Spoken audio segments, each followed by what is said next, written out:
back here on the GSMC Football Podcast. And keep yourself in the loop of everything football on the Golden State Media Concepts Football Podcast. The latest news on and off the field, be it college football, Big Ten, SEC, Big 12, Pac-12, ACC to the NFL. We've got you covered. Listen to the Golden State Media Concepts Football Podcast.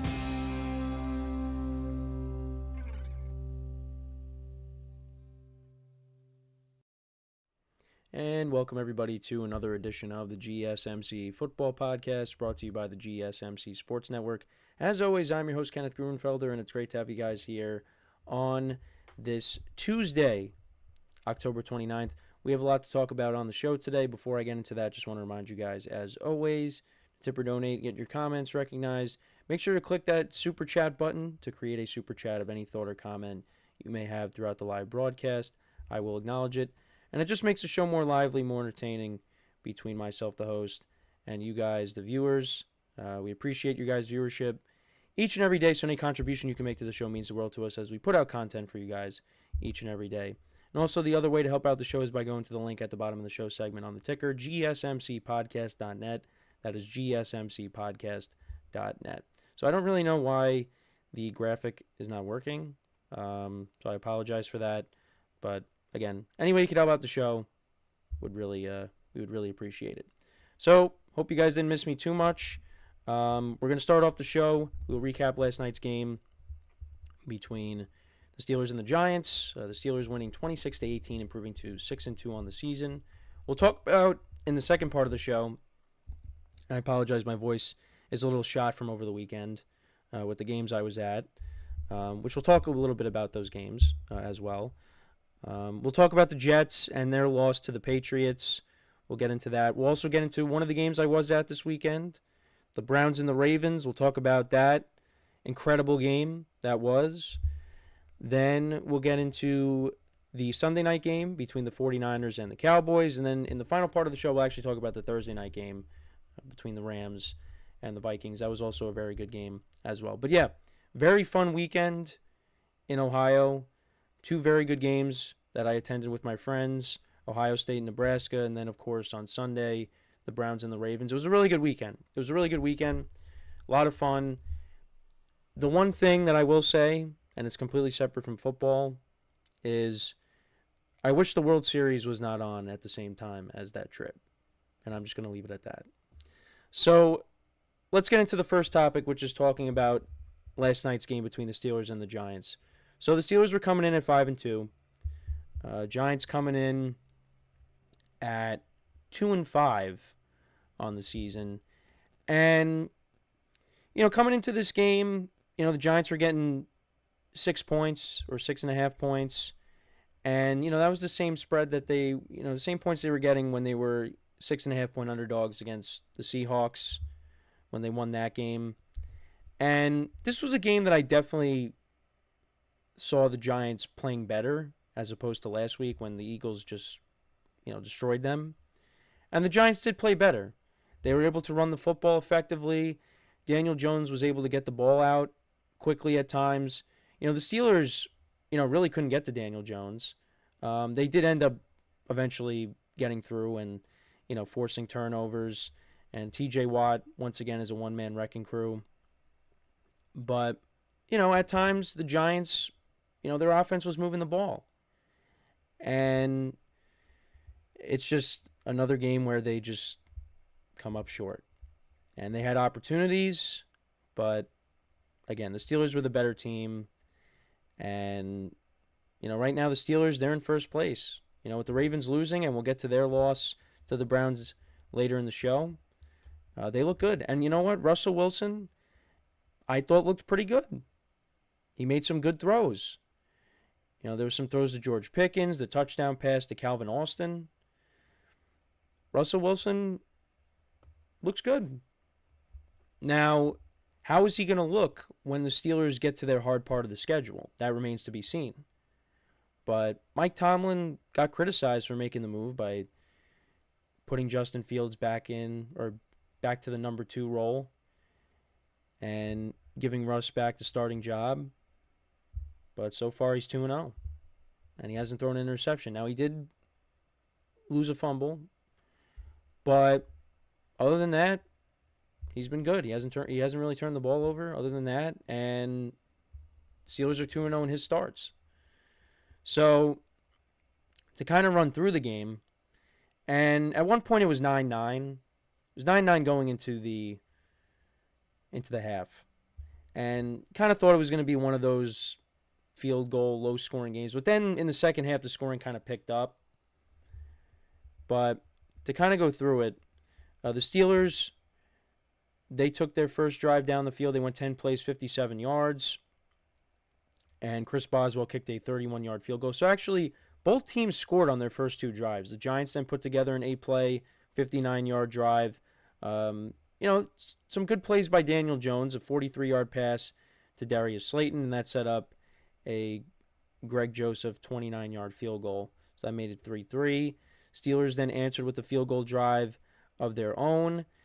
Russell Wilson connected with Darnell Washington, the number 2 tight end, for a 29-yard gain. Najee Harris ran the ball for 26 yards at one point on this drive, and Boswell kicked a 25-yard field goal. So that made it 6-3. Giants then responded, 12-play, 45-yard drive down the field.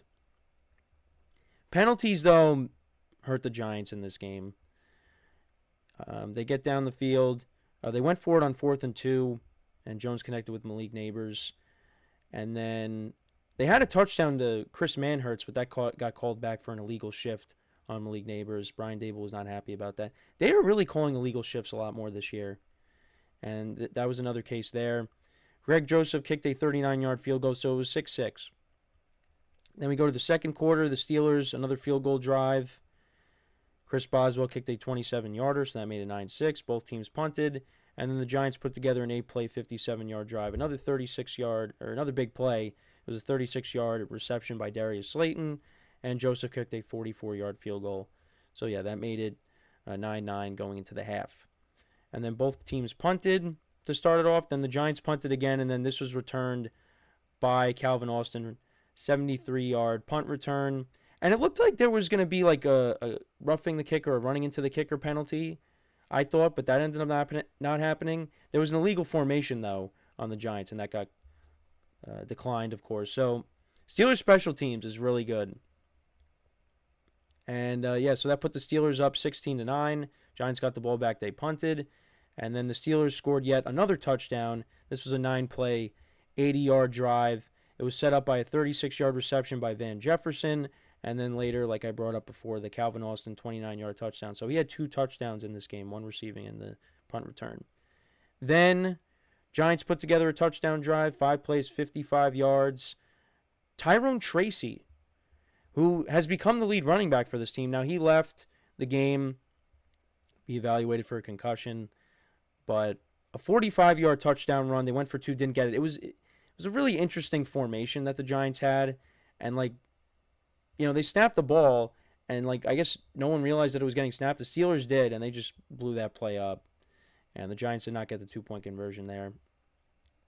But, yeah, Tyrone Tracy had a really good game. He has become the number 1 back for the Giants. And hopefully he's okay, and hopefully he can be back next week. So then the Steelers, they put together a field goal drive, a 43-yard reception by George Pickens on this drive. That set up yet another Chris Boswell 27-yard field goal. So that made it 26-15. And then the Giants, another field goal drive, an 18-yard reception by Darius Slayton, a 17-yard run by Tyrone Tracy, and Greg Joseph kicked another field goal. It was from 48 yards out. Then Steelers get the ball back, and Bobby Okereke forces a fumble. Micah McFadden and Bobby Okereke involved in the play. They got a split sack on that play. They forced a fumble. It was recovered by Bobby Okereke, and you thought, oh, wow, the Giants have a chance to, tie this game. But then, they get to the 19, and T.J. Watt sacks Daniel Jones. He loses the ball, and the Steelers recover. So that didn't amount to anything. Steelers then punted. Giants had another opportunity, and it ended up being intercepted by Bishop. Jones was trying to hit Devin Singletary. It ended up being picked by Bishop, and that was the end of the game. So, looking at the stats, Daniel Jones, 24-38, 264 yards, no touchdowns and a pick. Tyrone Tracy, 20 carries for 145 yards and a touchdown. Darius Slayton, 4 receptions for 108 yards. Malik Neighbors had 7 for 71. Had a crucial drop at one point in this game. Giants defense, 4 sacks. They continue to get pressure on the quarterback. Russell Wilson, like I said, was pretty good. 20 of 28, 278 yards, 1 touchdown, no interceptions. He had the fumble. Steelers ran the ball for 167 yards. Najee Harris, 114 yards. Jalen Warren, 46. George Pickens, 4 for 74. Could have had 2 touchdowns in this game. One of them got called back. I forget what the penalty was. It might have been illegal formation. And then the other one he caught, but he somehow only had 1 foot in bounds. The other one was just still, hanging. And never got that other foot down, and they called that one back. And what was interesting is Mike Tomlin challenged the play, even though the officials reviewed it because it was a scoring play. But they still allowed him to do it. Kind of a weird move there. But anyways, Pickens was their leading receiver. Van Jefferson, 4 for 62. Calvin Austin, 3 for 54 and a touchdown. Steelers defense also had 4 sacks in this game. Boswell went 4 for 4 on field goals. He continues his impressive season, and 2 for 2 on extra points. So, but yeah, to kind of go back, I wanted to see what the penalty was.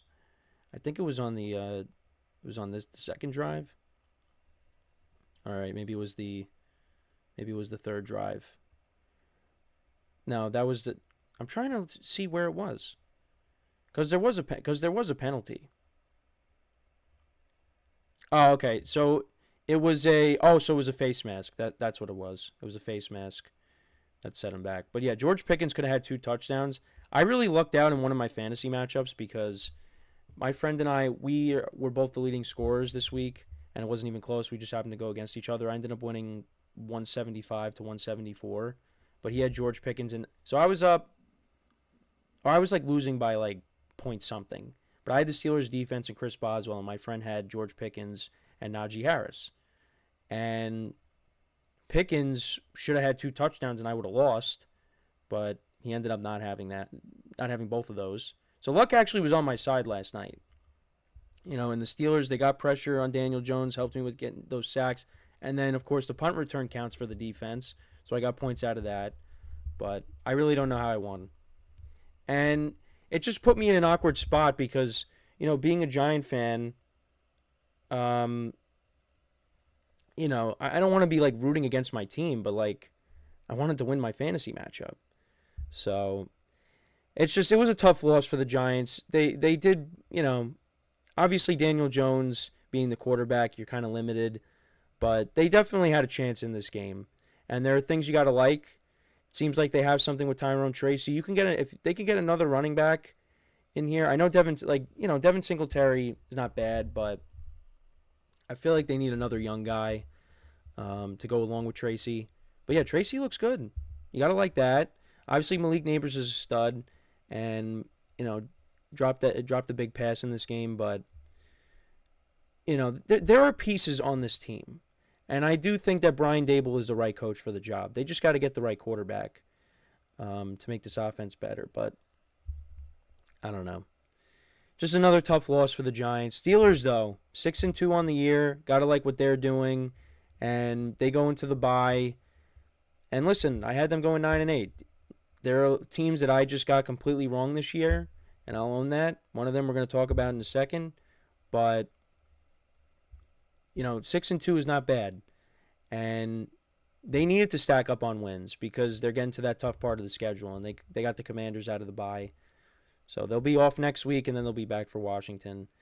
And we'll have to talk about that game. I'm not going to get to it today, but we will get to it tomorrow because that had a crazy ending to it, the Hail Mary. So, but yeah, let me know what you guys think about this game. What were your takeaways from it? Let me know in the comments. So we are going to take our first break of the show, and then when we come back, we will talk about the Jets-Patriots game. I'll give you my thoughts on that when we return. So with that being said, stick around, and we'll be right back here on the GSMC Football Podcast. I feel like I'm losing my mind. Is everybody in the world blind? Please, Lord, give me a sign, a sign. I feel like I'm losing my mind. Is everybody in the world blind? Please, Lord, give me a sign, a sign.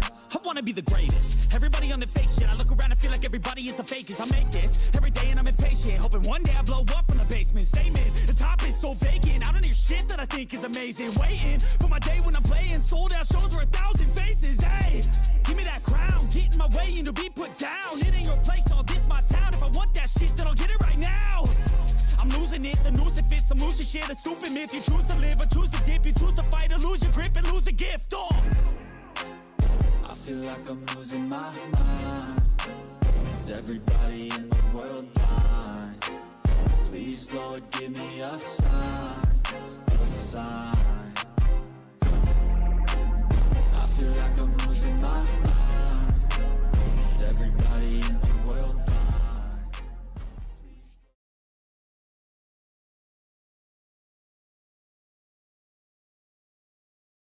All right, and we are back here on the GSMC Football Podcast. And for the second part of the show, we're going to get into talking about the Jets and the Patriots.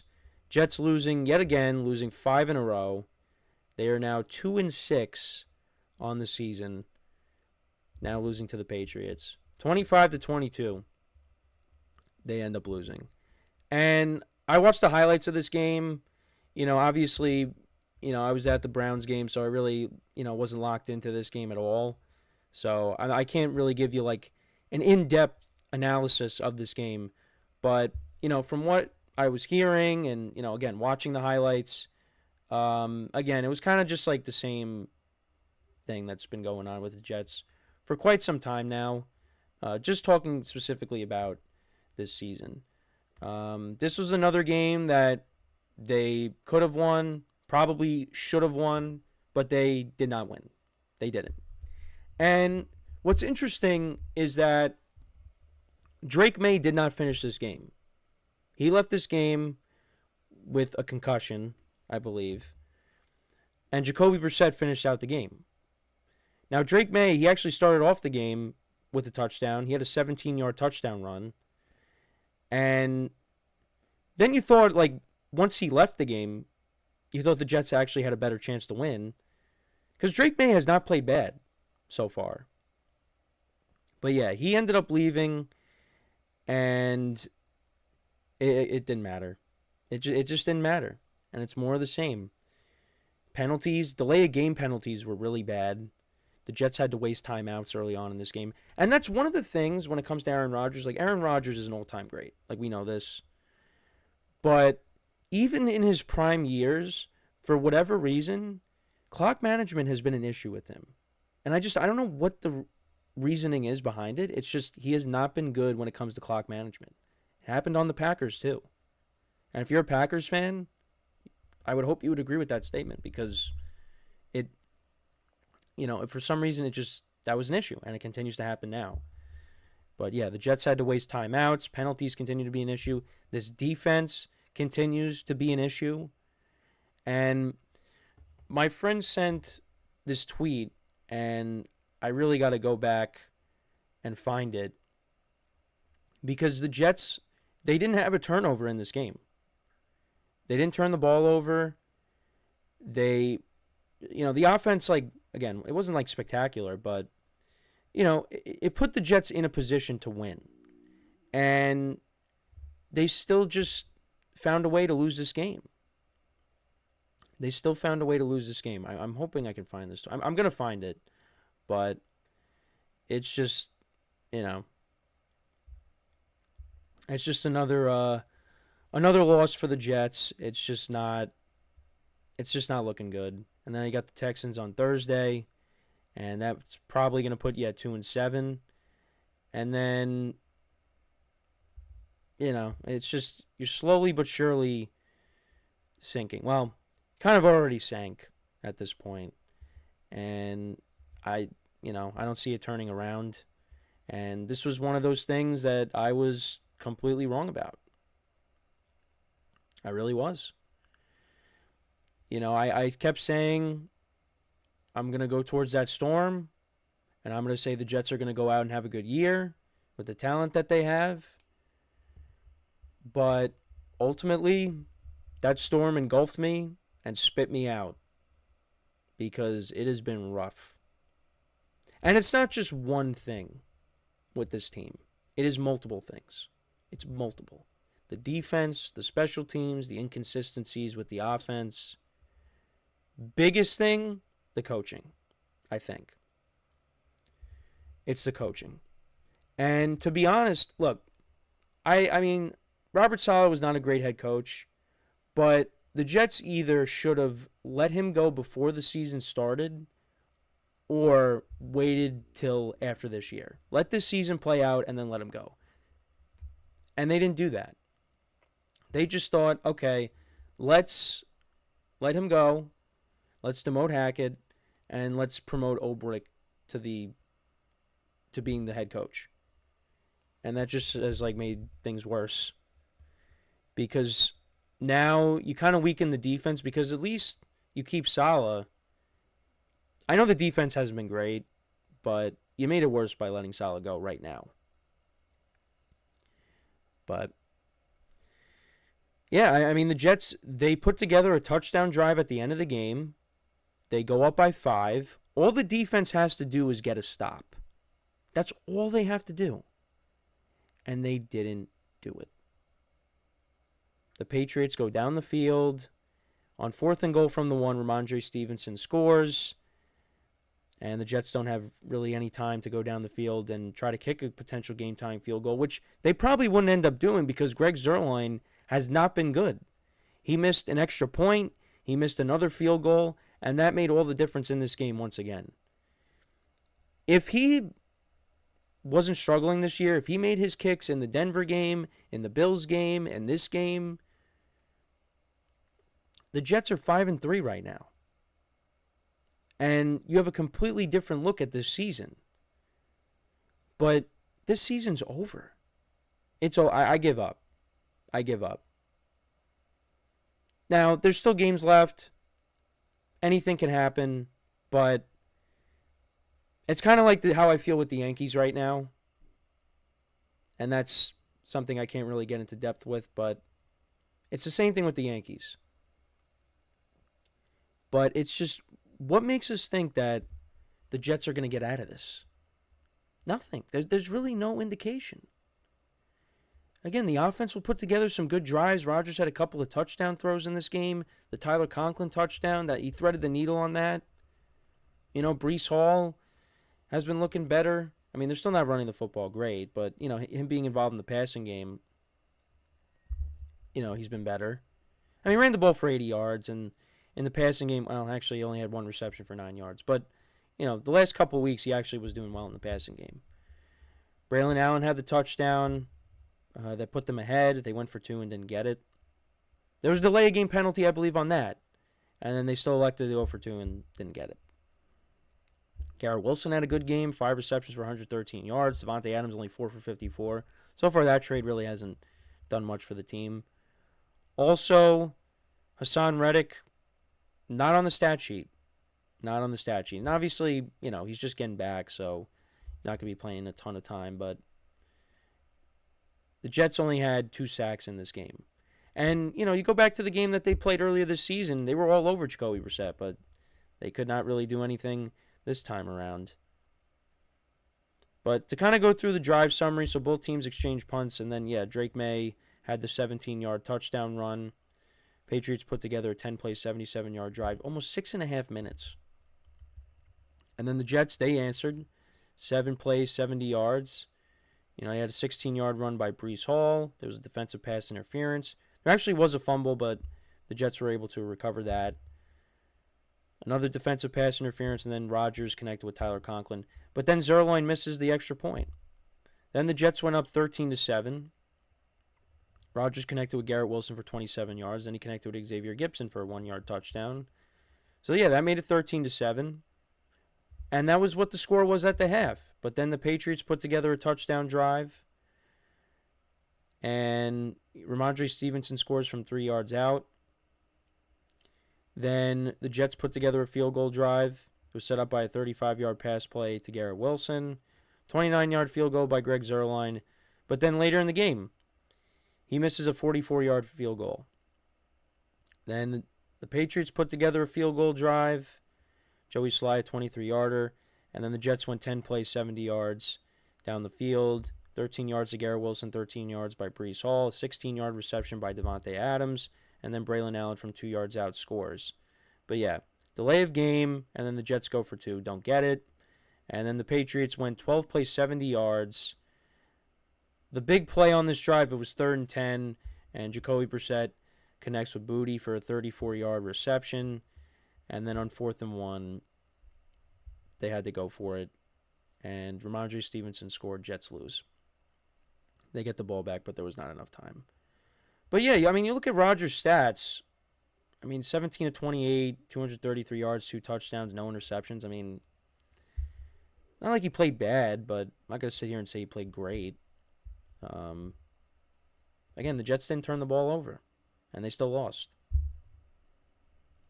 You know, Kashawn Booty, he ended up having 3 receptions for 46 yards. Hunter Henry, 5 for 45.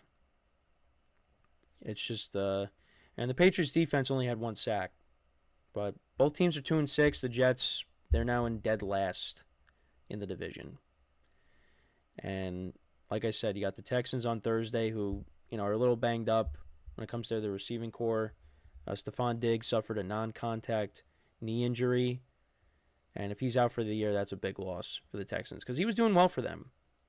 But even with him being out and Nico Collins still out for another week, I mean, I still think the Texans are going to win because you still got Joe Mixon, who's been running the football really well this year, and the Jets can't stop the run. So just hand it off to Mixon, and the Jets are not going to have any answers.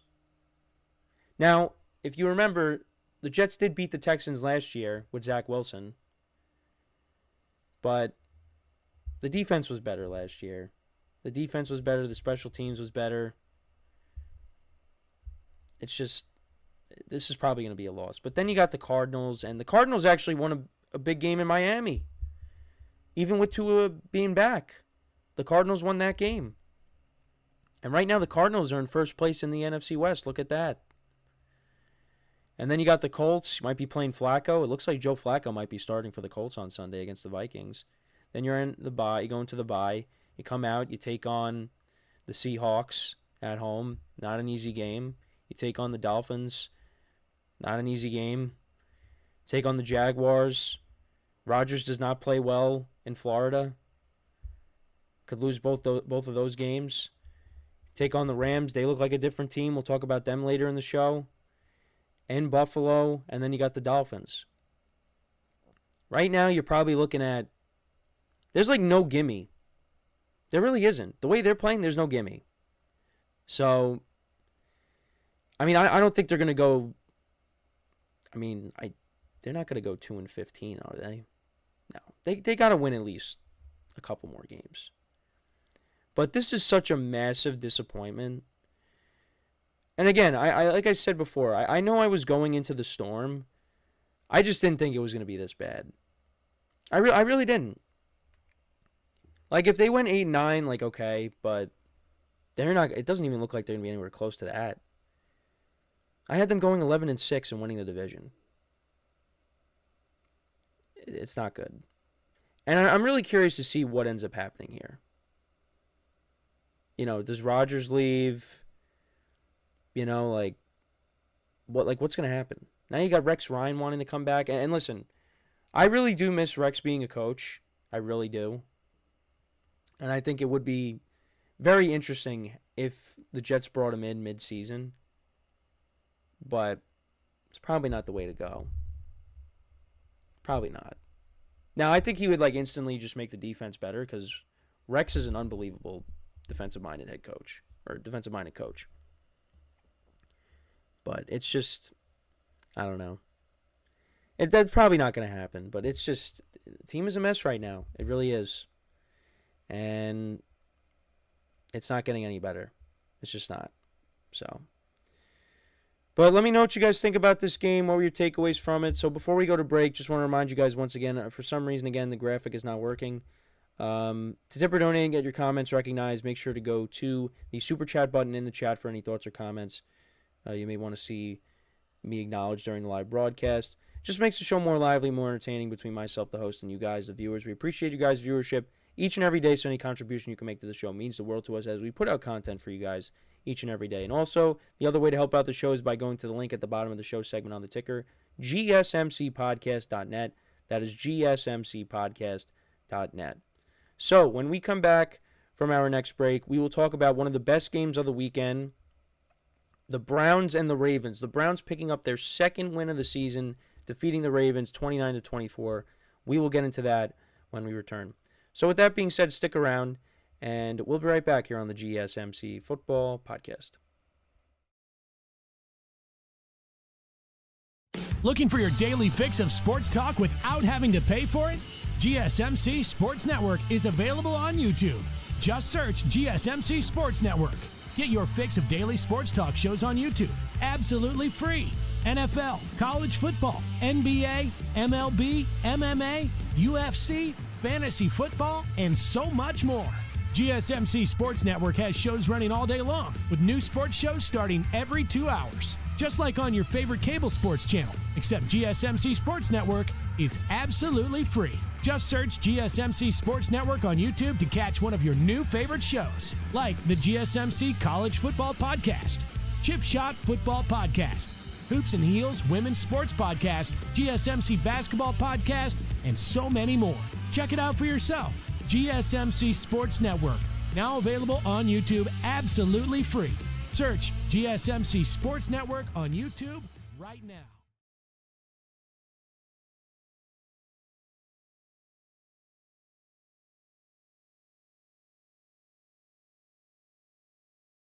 All right, and we are back here on the GSMC Football Podcast. And for the third part of the show now, we are going to talk about one of the best games of the weekend, and that was the Browns and the Ravens. And I had the pleasure of being at this game. I did want to bring up the fact that the Browns did honor their radio play-by-play broadcaster, Jim Donovan, who recently passed away. And I was not aware that... Now, I did know that Siciliani, who is on the NFL Network, was doing the games. So I did kind of think, like, okay, there's some kind of health issue here or something. But when they honored him before the game, I was upset about it because he's a really good play-by-play guy. And the Browns, they won this game for him. And it was an unbelievable game. But just my heart goes out to his family, though, because, yeah, he was one of the best play-by-play guys in the NFL, in my opinion. And it's just unfortunate that it had to happen. But the Browns, like I said, they did this for him. They picked up the win. And it was just an unbelievable game. Now, when it comes to the two games that I went to this weekend, with Ohio State, Nebraska, and this game, Ohio State, Nebraska had the better atmosphere. Still a good game, but the gameplay, this was the better game. This was the better game. But the atmosphere for the Ohio State game was better. Something I really just never experienced before, and it was unbelievable. But, you know, being at the Dog Pound, when there were big moments, though, the crowd did get loud. It wasn't as loud as, you would think, like, an Arrowhead or, Seattle. But, it's because the Browns right now, going into this game, they were 1-6. They're not really going to go anywhere unless, they have this huge second half, which I don't think is going to happen. They're going to win more football games, though. They definitely are. Jameis Winston played really well in this game. Now, there were a couple of times where he was the Jameis Winston that we know, where, like, he has, like, that big touchdown pass to Cedric Tillman, who had a huge game, and that was the game winner. But before that, Kyle Hamilton had an interception in his hands, and he just dropped it. And there was another one earlier in the game, too, in the end zone, where I didn't know what Jameis was doing, and the end zone that he threw it in, my friends and I, we were right there for it. I don't know what Jameis was doing on that, but he was fortunate that got dropped as well. But Jameis was really good in this game. played a really good game, had over 300 yards passing, 3 touchdowns, no picks, as I'll pull it up here. I mean, both quarterbacks played really well. Lamar Jackson, I mean, just watching him in person, I mean, some of the plays that he was making, the off-script plays, you're like, how was he able to do that? There were so many times where you're like, he's going to get sacked. He's able to get out of it. He throws it across his body. The drops in this game did not help him. There was a play late in the game, Rashad Bateman, I believe he should have caught it. He ended up dropping it. There were crucial drops. And the Ravens had an opportunity to win this game. They were driving, and Lamar Jackson had to heave up a pass that ended up getting batted away, and it was incomplete. But watching his reaction after the game, he took his helmet off, he slammed it to the ground. He was really upset after this loss. He played an unbelievable game, really did. Both, like I said, both quarterbacks played really well, but it was ultimately the Browns that were able to secure the win and get themselves to 2-6. Ravens dropped to 5-3, so now the Steelers are in sole possession of first place. So to go through it, the Ravens actually turned it over on downs. They went 10 plays, 68 yards down the field, 28 yards to Rashad Bateman. They got all the way down to the Cleveland 7, and they ran the ball with Derrick Henry. It was a direct snap, and surprisingly, Derrick Henry did not pick it up. Ended up losing 2 yards on the play. So that was a big play early on in the game. And then the Browns, they put together an 8-minute drive, 14 plays, 81 yards, and they settled for a Dustin Hopkins 28-yard field goal. But, yeah, that was I believe that was the drive where, Jameis should have threw a pick, but he did not. Then the Ravens responded. You had a 39-yard run by Derrick Henry. It was awesome seeing him in person, too. I mean, he's an absolute freight train.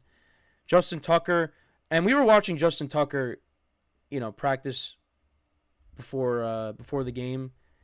I mean, he was kicking him from the logo. He was kicking him from midfield, almost. That was unbelievable to watch as well.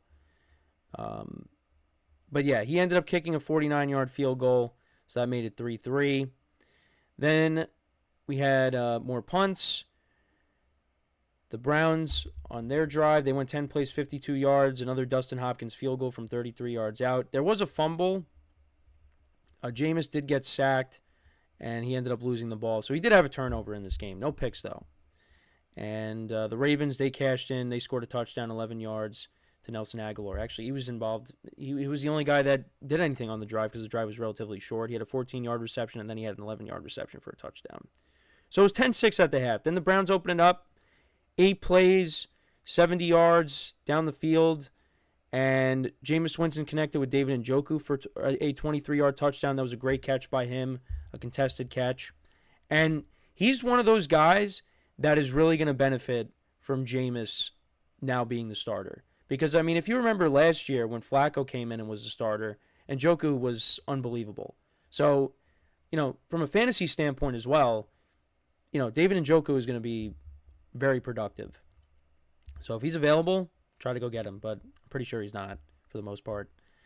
So, a couple more punts. Then the Ravens put together a touchdown drive. You had a 25-yard reception by Zay Flowers, then another 25 yards by Isaiah Likely later in the drive, and then you had a 7-yard touchdown to Mark Andrews.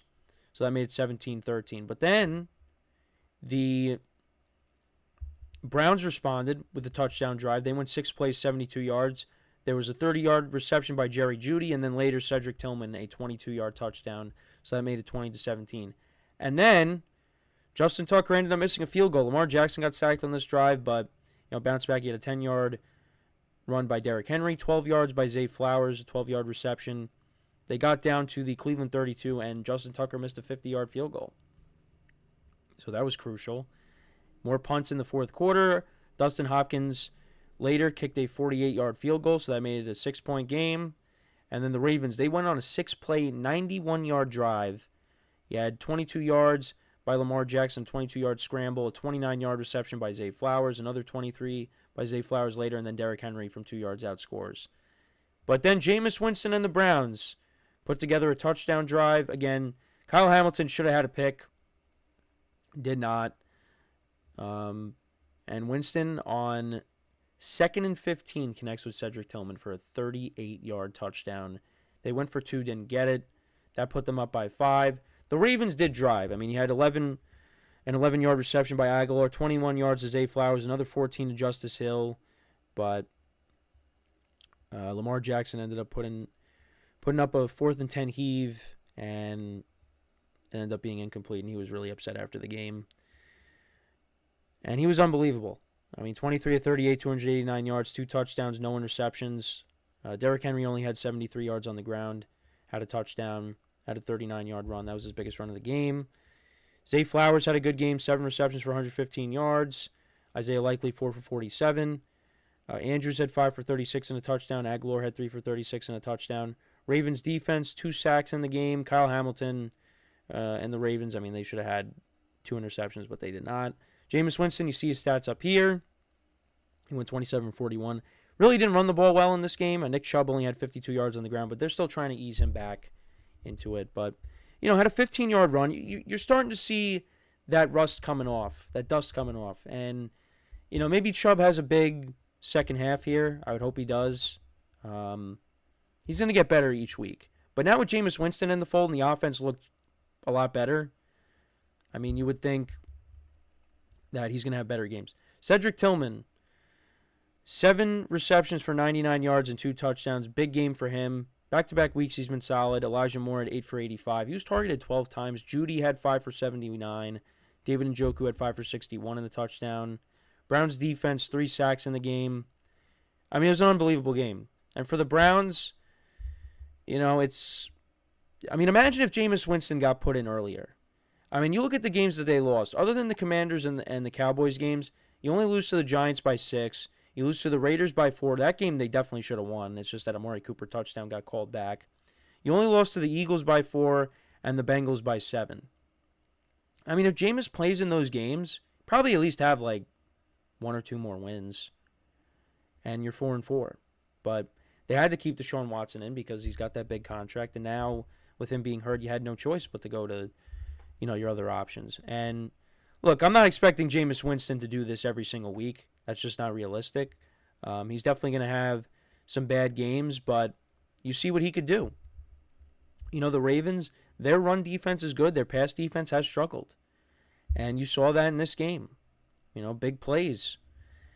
So, the Ravens are still a very good team. I mean, you're not going to hit the panic button or anything. I mean, they're 5-3 on the season,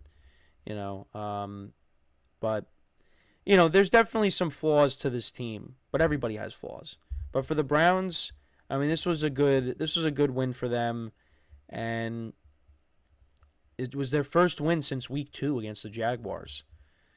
And now you go up against the Chargers at home, which, look, the Chargers have a good defense, but that is a winnable game. Come out of the bye, you take on the Saints, who are just falling apart, who the Chargers actually just beat. You got the Steelers twice, you got the Bengals once, you got the Ravens again at the end of the year, you got the Dolphins, you got the Chiefs, you got the Broncos. I mean, there are tough games coming up. So, I mean, look, they won this game and it was huge, but, I mean, they'd really have to go on a miracle run to kind of get themselves back in this. But it was an exciting game. It was a fun game to be at. And, again, the Browns fans just were pumped up with this game, after this game, and during the game, It was a lot of fun. I was really happy to be at that game in person. That was a great football weekend for me. So, but yeah, they get to 2-6. Ravens dropped to 5-3. The Bengals did lose as well. So, nothing really changed other than the fact that the Steelers are now ahead of the Ravens. Right now, they're the top 2 teams. And they haven't played each other yet. And, when they play each other, it's always fun. So, when do they play each other? Let's see. So, the Ravens now, they take on the Broncos next week.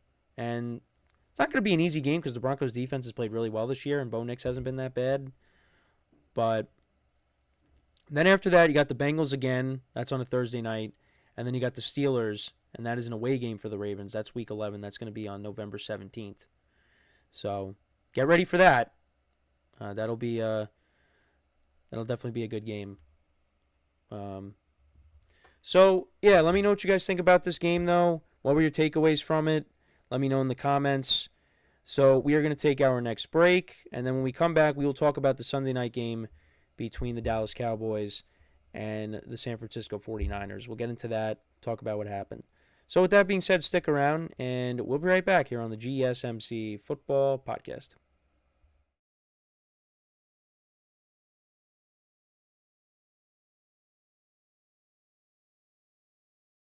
For the best and latest podcasts available anywhere, go to the podcast app on your cell phone and type in GSMC to access free content-rich podcasts on health and wellness, book reviews, sports, entertainment, relationships, social media, movies, technology, finance, and even weird news. Subscribe and download the GSMC Podcast Network's family of shows, available everywhere podcasts are found.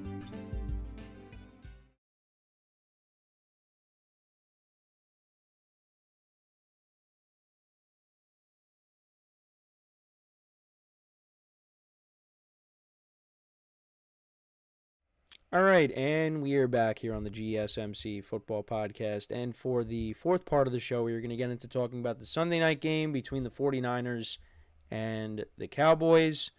So, both teams not playing like they have in years past. The Cowboys, they were coming in at 3-3, Niners at 3-4, and they were at this point, or at that point before the game, they were in last place in the division, in their own division, which is shocking. But, the division is still very close. But it's just, when you hear that and you don't take into account any context, you just wouldn't expect that. But the 49ers did what they always do, and that's, now the game got close, but the 49ers did what they usually do, and that's beat the Cowboys, and they continued that here, winning 30-24. And they were without Brandon Ayuk, of course, because now, unfortunately, he's out for the year with the torn ACL. Juwan Jennings did not play in this game either. Deebo Samuel did play, had a 66-yard touchdown, get called back, but also got banged up once again in this game, dealing with the wrist, just getting over, dealing with pneumonia, and then now he's dealing with the rib injury. But thankfully, the Niners are going into their bye, so hopefully he'll be healthy out of the bye. George Kittle continues his solid year. He's been great. Had another touchdown in this game. Jordan Mason got banged up in this game.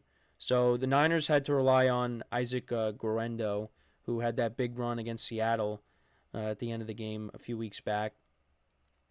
Even with the injury to Mason, the Niners still ran the ball for over 200 yards. They had 223 rushing yards, 2 rushing touchdowns, one by Guerendo and one by Brock Purdy, who was solid, 18-26, 260 yards, 1 touchdown, no pick, was sacked 2 times.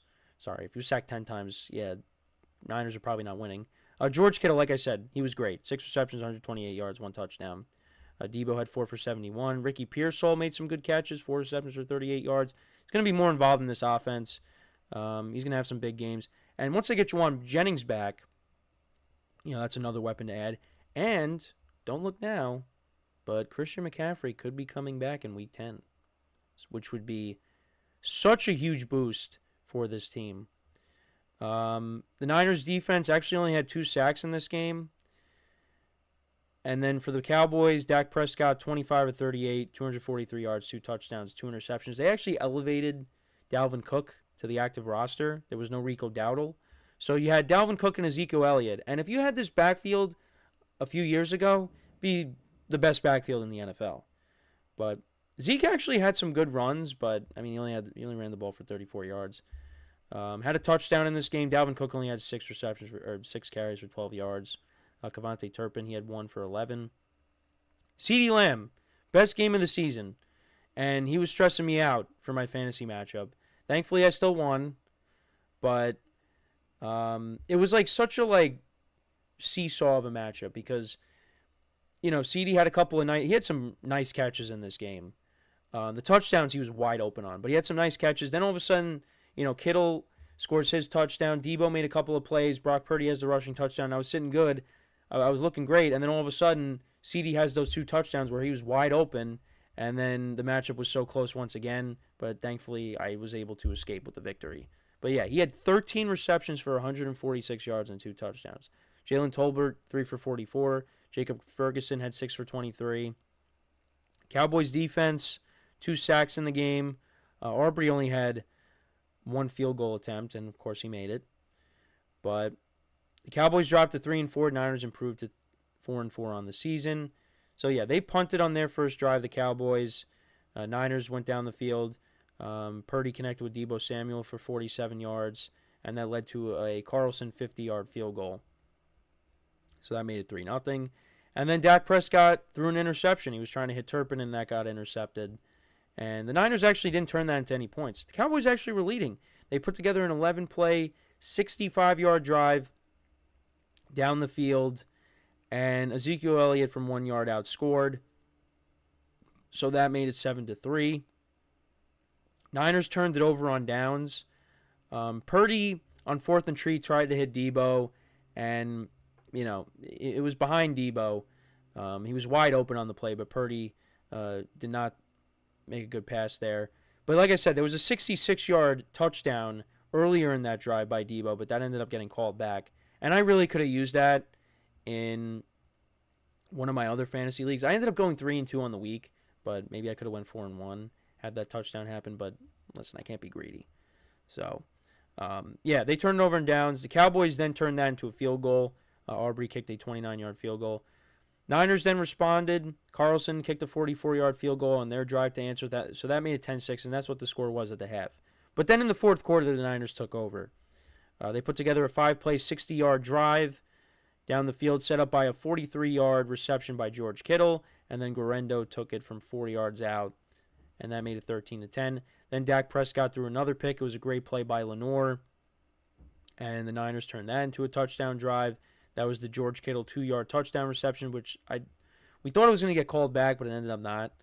So, yeah, that made it 20-10. Cowboys punted again, and then yet another touchdown by the Niners. You had a 16-yard scramble by Purdy, a 27-yard reception by Kittle, 16 yards to Deebo Samuel, and eventually they got down to the 2, and Brock Purdy scored on a quarterback sneak from 2 yards out. So that made it 27-10. And like I said, I was looking good in my fantasy matchup at that point, and I thought, all right, just as long as CD doesn't do anything in this fourth quarter, we'll be good. But he scored 2 touchdowns. So the Niners punted, and then Cowboys put together a touchdown drive. Dak connected with CeeDee Lamb for a 7-yard touchdown, so that made it 27-17. And then Ricky Pearsall had a 39-yard run, and that led eventually to another Carlson field goal from 41 yards out, so that made it 30-17. And then you had 29 yards to CeeDee Lamb, and then eventually another 20 to him for the touchdown, so that made it 30-24. The Niners ended up punting back to the Cowboys, but they got nothing going on that drive, and the Niners ended up getting a first down with Guerrero on 3rd and 2, and they ended up winning the game and improved to 4-4 in the season. And then they go into their bye, and then they come out taking on a banged-up Buccaneers team. But they got a tough schedule coming up, the Niners, and I've gone over it a bunch of times. But, yeah, at Tampa, home against Seattle, at Green Bay, at Buffalo against the Bills on Sunday night. That's on December 1st. Really looking forward to that game. Bills, they're rolling right now. Home against the Bears, home against the Rams, at the Dolphins with Tua now, home against the Lions, and then at the Cardinals. So that's a really tough schedule coming up. Cowboys, they dropped to 3-4. They're at the Falcons next week, which is a tough game, but definitely winnable. Falcons coming off a big win, but they are just inconsistent. Then you got the Eagles at home, Texans at home, at the Commanders, home against the Giants on Thanksgiving, home against the Bengals, at the Panthers, home against the Bucs, at the Eagles, and then home against the Commanders. So tough games in there as well for the Cowboys. And, they're third in the NFC East. And right now, in terms of the wild card, the Cowboys are 2 games back. Niners are a game and a half back. So, yeah. We're at the halfway point in the season. And, look, the Cowboys, they just continue to not run the football well. Their defense just has not been great this year. It just hasn't. I mean, even with the injuries they're dealing with, it hasn't been great. Even with the Niners struggling, they still found a way to win this game. They dominated the third quarter, and thankfully they did, because then the Cowboys, they did make things a little bit interesting at the end, but, the Niners were able to hold them off and get the win here. A much-needed win for them after the debacle against the Chiefs where just everything went wrong. But now you might be getting reinforcements on the offensive side of the ball, and then soon after that, maybe you get Ufanga back, you get Dre Greenlaw back. Things could definitely turn around for the 49ers, and also, hopefully you get Jake Moody back soon. So, you lose Brandon Ayuk for the season, but I feel like the Niners, and he really wasn't doing anything before that. So, you get Pearsall now in the fold, and Jawan Jennings comes back, and you get McCaffrey. Offensively, the Niners should be okay. And Brock Purdy, he's had a good year. I know last week against the Chiefs was not great by any means, but, he's been solid this year. So, hopefully that continues. You just got to get the defense healthy. That's the other thing. If you get Dre Greenlaw back, Ufanga back, it's possible that maybe they could go out and trade for somebody. I know my friend mentioned to me while we were on our trip that, maybe there could be a reunion with DeForest Buckner if the Colts decide to sell. And that would be big because they already lost Javon Hargrave. And, getting Buckner back and putting him right there in the middle of the defense, that would be great. I think they also miss Eric Armstead. I feel like they should have tried to work something out with him to keep him. But you know what? The Niners got it done. And this division, it's very close. And now, when we come back from our final break, we'll talk about another team in their division that looks like they're back after the performance on Thursday. The NFC West it's tough right now. It's a very competitive division. Who's going to come out on top? So they needed that win. The Cowboys, we'll see what happens. But, I right now, I would lean towards them not making the playoffs. And, there were some things you liked, of course, with them. There's some positives, maybe, that you could take away. But it's just more of the same, against the Niners.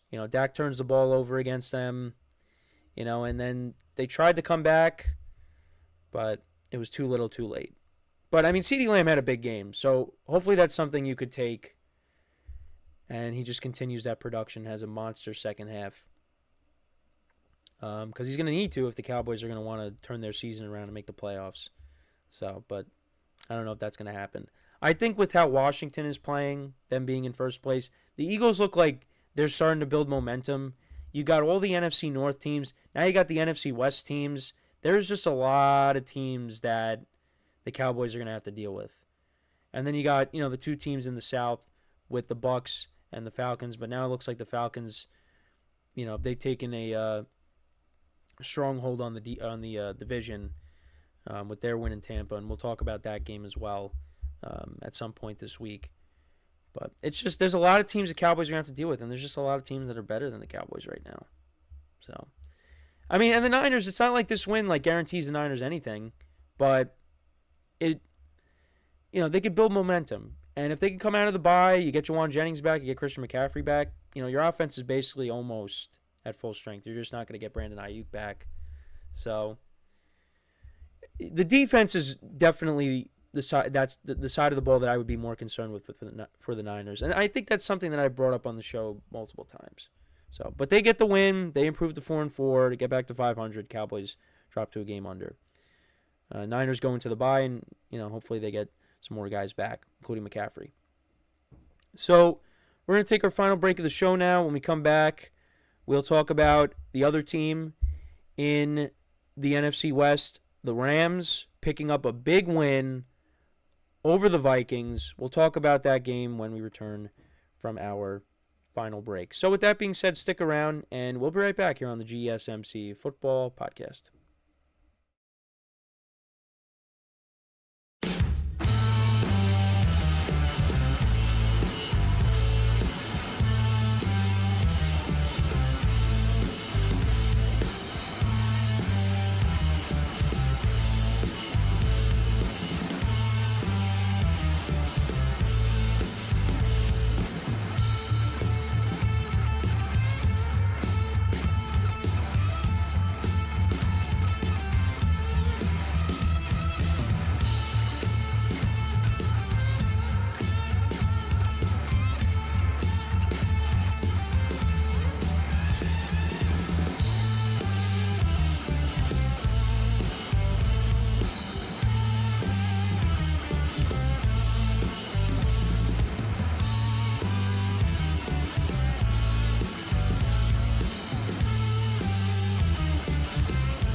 All right, and we are back on the GSMC Football Podcast. And for the final part of the show, we're going to now get into talking about the Thursday night game, the first game that kicked off Week 8, and talk about the Rams and the Vikings, the Rams picking up the win. And I did say that the Vikings were going to win, but, you had Cooper Kupp coming back. But all of a sudden, you get reports that Puka Nacua might play in this game. And he ended up playing in this game, and he was awesome. He was awesome in this game. And once, with my spread pool, once Puka Nacua was active, I'm like, I got to take the Rams with the points. I still thought that the Vikings would probably win, but I was like, got to take the Rams. And you see how different this team is with Puka Nacua and Cooper Kupp back in the lineup. I mean, the Rams looked like a completely different team. Matthew Stafford had only 3 touchdown passes the whole year. The whole year. In this game, he had 4. He had 4. 2 to Demarcus Robinson, 1 to Cooper Kupp, and 1 to Kyren Williams. They looked like a different team. Now, I still don't really trust the defense, although it did get big stops when it had to. So, you got to be encouraged by that. But I think also, now you got an offense that's completely different than what they've been dealing with for a while now this year. Because now you got an offense that can sustain drives, that can score points with anybody. They could put up points with anybody if they got their top 2 guys back. And maybe you get Tyler Higbee back at some point, the tight end, and then all of a sudden, this offense is at full strength. I mean, it's close to that right now. Basically is. How you view Tyler Higbee, but Tyler Higbee's a good tight end. And getting him back, that makes the offense better. But it's just, Matthew Stafford looked unbelievable in this game. I mean, he did have, the one blemish was the interception he threw, and there was a miscommunication there with Demarcus Robinson. But Matthew Stafford looked good. And the Rams, all of a sudden, they get themselves back in the conversation when it comes to the playoffs. I had this team as one of my wild card teams, and that is still on the table. And it was interesting because before this game, you're hearing all these reports like, Matthew Stafford maybe could be traded, Cooper Kupp, the Chiefs were trying to get him. And Sean McVay, kind of shut some things down, said some of the reporting is not true. He did say that teams did reach out, but some of the reports that were coming out just weren't true. But he did say, he's happy that Cooper Kupp is back. And with this win, though, I mean, this changes things. This game was huge because had the Rams lost, maybe they do end up trading Cooper Kupp. But they ended up winning. They get to 3-4, and, watch out for them in the second half. I think they're going to go on a run. They do have some tough games looking at their schedule, but, I think with getting Cooper Kupp and Puka Nacua back, it's a different team. And, I like for them to go on a run here. And then for the Vikings, I mean, look, what's funny is there's this stat that every team so far this year that has played the Lions has gone on to lose the following week. And that still remained true after this game because the Vikings, they came off of their first loss to the Lions, which was a very exciting game. And then they ended up losing to the Rams on a short week. But looking at how this game started, this game was a very good Thursday night game. Now, there was one play that ended up ruining it, and we'll get into that in a second. But both teams exchanged touchdowns on their first 2 drives. The Vikings went 8 plays, 70 yards down the field. Sam Darnold connected with Oliver, the tight end, for a 5-yard touchdown. Then the Rams, they responded with a 4-minute drive, 21-yard pass play to Puka Nacua, and then later in the drive from the Vikings 5, Matthew Stafford connected with Kyren Williams, who's been solid this year. So that made 7-7. Then the Vikings went down the field. Some nice catches by Justin Jefferson in this game. And on this drive, he had a 19-yard reception. And then Trent Sherfield from 10 yards out scores a touchdown. So that was Darnold's second touchdown pass. So that made it 14-7. Rams then answered with a touchdown drive. That drive lasted almost 6 minutes. And Matthew Stafford looked like he was going to get sacked. He was able to avoid it, get out of it. And he was able to find Cooper Kupp for a 7-yard touchdown. So that made it 14-14. Then we had a lot of punts in the second quarter. Only punts in the second quarter. And that was how the game was going into the half, tied. Rams opened up the second half. Stafford ended up throwing a pick. Some miscommunication with Demarcus Robinson. So yeah, that made it. That gave the Vikings good field position, and that led to, actually not really, didn't really give them good field position, but Vikings ended up turning that into a field goal, 23-yard field goal. So yeah, Vikings were up by 3. Then the Rams, they ended up scoring a touchdown, a 8-play, 70-yard drive. Stafford connected with DeMarcus Robinson from 25 yards out. So yeah, that made it 21-17. Vikings ended up kicking a field goal. And then Rams put together another touchdown drive. Stafford connected with DeMarcus Robinson for a 10-yard touchdown. So that put them up by 8. Vikings ended up punting. Rams punted. And then, the Vikings, they had to go the length of the field to try to tie this game and, go for 2. They had to get a touchdown and then go for 2. But they ended up getting a penalty. It was an illegal formation. And then Darnold ended up getting sacked, and that ended up being a safety. But there was a blatant face mask call that was missed that should have been called, and who knows what would have happened. But I know people are saying, like, the Rams got bailed out by the refs. And, I mean, look, that was a missed call. But the Vikings had no timeouts left, and they had to go the length of the field. And then if they get a touchdown, they'd have to go for the 2-point conversion. So, did you really think that was going to happen? I mean, maybe it does. Maybe it does. But it's not like they were down by 3. They had timeouts remaining. Like, I don't think the Vikings would have went the length of the field. I just don't. So, yeah, the refs missed that call, but I mean, I don't think the Vikings are going the length of the field there. I'm sorry, I just don't. I don't think they're going 95 yards and scoring a touchdown and getting a 2-point conversion there. But I guess we'll never know. But that kind of put a blemish on this game. It did. But it was a very entertaining Thursday night game. And, now the Vikings, they dropped 2 straight. And, the Packers won again. The Lions won again. So now all of a sudden, the Vikings, they literally went from being in first place this whole time to now all of a sudden they're in third place. So, but they're still in a playoff spot. They're still a very good team. But, now they got to get themselves back on the right track. But looking at the stats from the game, Sam Darnold went 18 of 25, 240 yards, 2 touchdowns, no picks. Got off to a great start, but then kind of cooled off after that.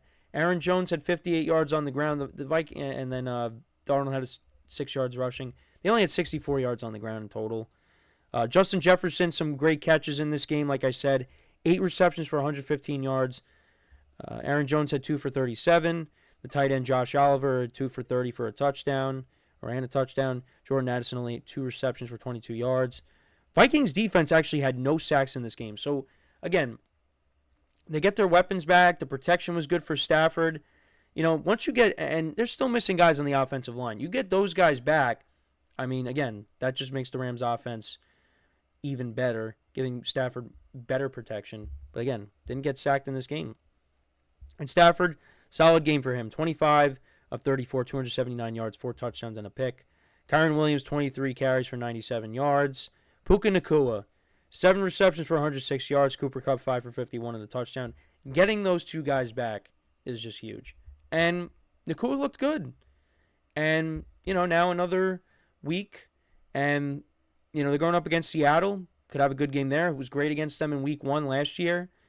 DeMarcus Robinson. See, when the top 2 guys went out, everyone thought, well, now DeMarcus Robinson's going to be the leading receiver. He's going to be having big games. And that's why he was a guy that many people picked up in fantasy, including me, at certain points. But now having the top 2 wideouts back, that makes DeMarcus Robinson better, because now everybody's attention is going to be on them. And now DeMarcus Robinson, who had he was good for them towards the end of last year. That's going to, open up more production for him at times. So, he had 2 touchdowns in this game. 3 sacks by the Rams defense as well. But, solid performance from them. They take on the Seahawks next week. Then they got the Dolphins at home. They got the Patriots, the Eagles at home, the Saints. The Bills and the 49ers are going to be tough games from week 14 to week 15. Then you got the Jets. which is a road game. I mean, at this point, should be a win, but who knows? Cardinals and Seahawks to end the year. So, I mean, I like the Rams' chances to make a run here. You know, they got their weapons back. The offensive line hopefully gets healthy. Get Higbee back. They're going to make a run. I really do believe that. Like I said, I had this team going 10-7 and making the playoffs, and I'm going to stick by that. And look at last year. Last year, it was kind of a similar thing. You know, didn't get off to a great start, but they made a second-half run, and they made the playoffs. So I'm expecting the same thing here. So they got one of the best head coaches in the NFL in Sean McVay, and you still got one of the veterans in Matthew Stafford. And Joe Flacco is going to be possibly starting on Sunday night. So, you know, Flacco and Stafford, you know, when Flacco's played, he's looked good. Stafford looking to have a big second half. Russell Wilson has looked good. The only veteran that has not looked good from the old guard, the old generation, is Aaron Rodgers. Now, his numbers aren't bad, but, you know, the team looks like it's not going anywhere. But, yeah, I mean, Russell Wilson and the Steelers are 6-2. The Colts, I mean, right now they're 4-4, but if they're going to Flacco, maybe they can go on a run, be a wild card team, and then you got the Rams who are trying to go on a run and be a wild card team. So maybe if Aaron Rodgers and the Jets could somehow turn it around, they can get themselves back in the conversation. But I already told you guys earlier in the show it's probably not happening. So, but yeah, let me know what you guys think though about the Thursday night game. What were your takeaways from it? Let me know in the comments. And yeah, that's pretty much it for the show for today. Thank you guys for tuning in. Make sure to check out all the other shows later in the day. Give them some love. You know, get people's opinions on the NBA, what's been going on so far in that, as well as the World Series, which Game 4 is tonight. Probably the last game that will be played in this 2024 campaign. Maybe not. Maybe the Yankees extend it. I hope, but not liking the chances of that happening. But yeah, get other people's opinions on other sports. And yeah, hope you guys enjoyed the show. And as always, I'm your host, Kenneth Grunfelder, signing off from the GSMC Football Podcast, brought to you by the GSMC Sports Network. Have a good day, and I will talk to you guys tomorrow. Take care.